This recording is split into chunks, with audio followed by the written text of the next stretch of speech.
Ladies and gentlemen, we welcome the Secretary General Ban Ki-moon. Please put on your earphones. That may help. You have earphones next to you. Put them over your ear. Can you hear it now? Yes, it's good. Very well. So, welcome, Global Compact 15th anniversary, His Excellency Secretary General Ban Ki-moon, our Chairman, Secretary General.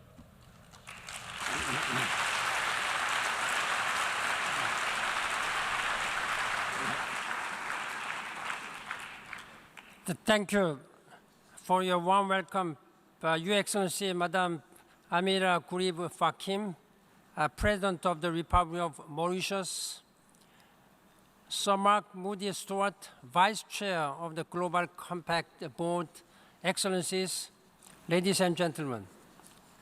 Today we celebrate the 15th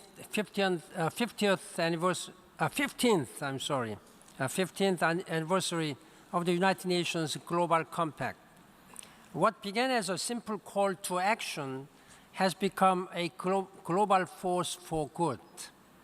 Many reasonable observers worried that the United Nations had bitten off more than it could chew in seeking to mobilize the international business community to embrace universal principles. Yet, here we are. The Global Compact has more than 8,000 business participants committed to doing business responsibly in line with universal principles encompassing human rights, labor rights, environmental protection, and anti-corruption efforts. We have thousands of dynamic partners from beyond the business community, from government, civil society, and labor. The Global Compact reaches both the developed and developing worlds, with the signatories in 170 countries and nearly 100 country networks. Investors and educators are also actively involved. Most importantly, the initiative is having a positive impact on key issues of concern to all humankind, from climate change to women's empowerment, and from water to good governance. A major global assessment, which you will hear about shortly, highlights the advance of corporate sustainability and the role of the Global Compact in generating these gains. Today, as we recognize this progress, let us pledge to do even more.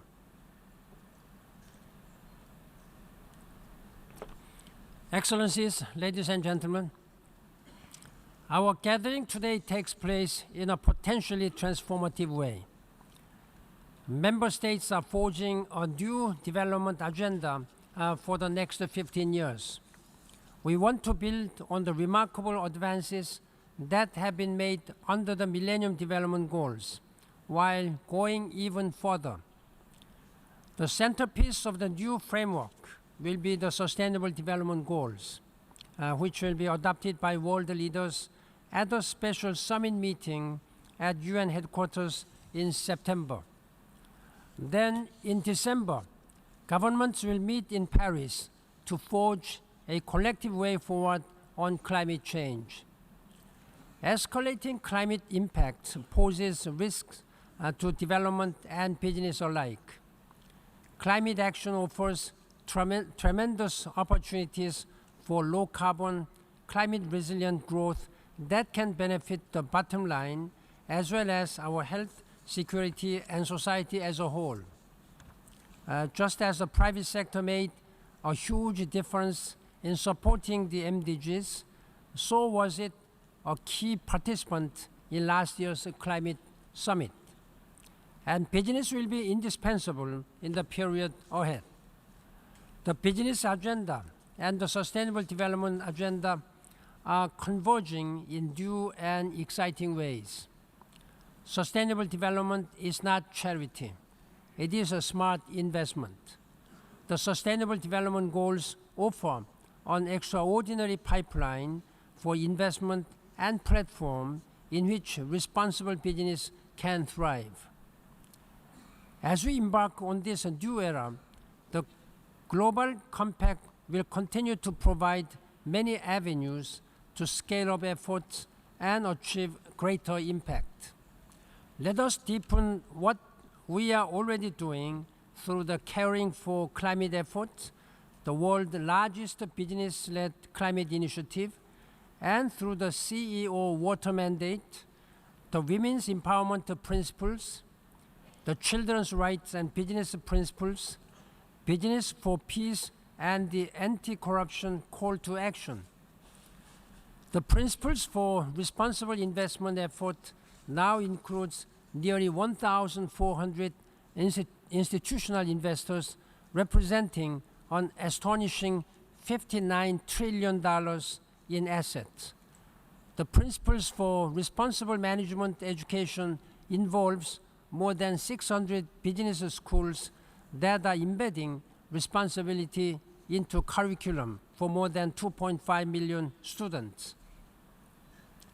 Many of the business leaders in this General Assembly Hall are blazing the trail, understanding that healthy societies and healthy markets go hand in hand.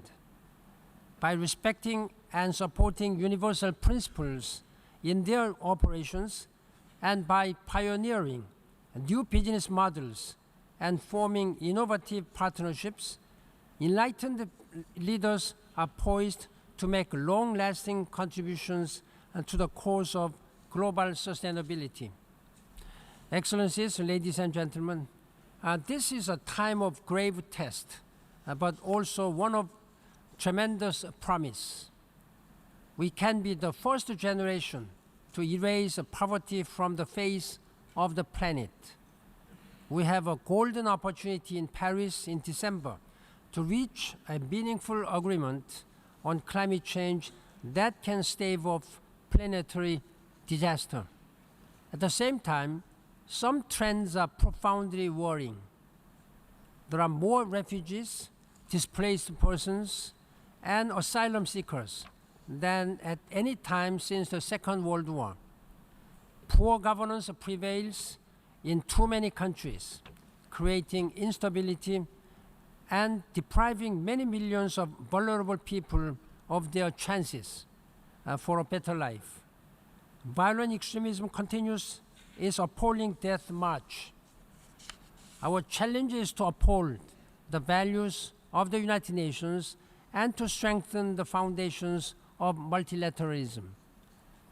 Distinguished business leaders, I call on you to become statesmen and stateswomen in the years and decades ahead. Most urgently, you can move boldly on the climate agenda and join the growing chorus of companies calling for a price on carbon. On the governance front, we need you to work with the government and political leaders to stamp out corruption and ensure that your own houses are in order. This includes aligning lobbying efforts with your sustainability commitments. You should not speak out publicly for climate action while working behind the scenes against sensible climate-friendly legislation. I urge you to make sure that tax policies are consistent with fair and transparent best practice.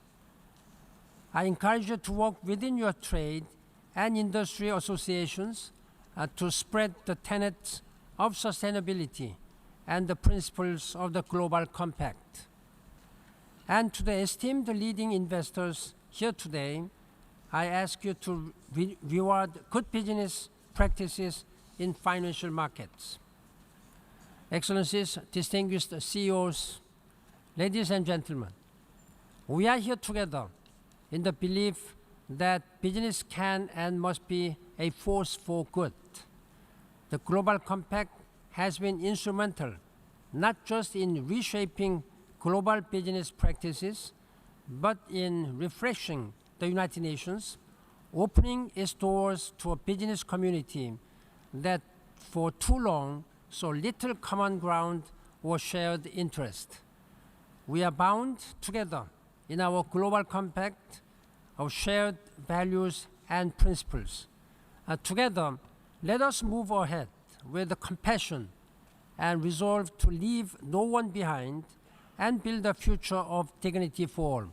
I thank you for your commitment and leadership. Thank you very much.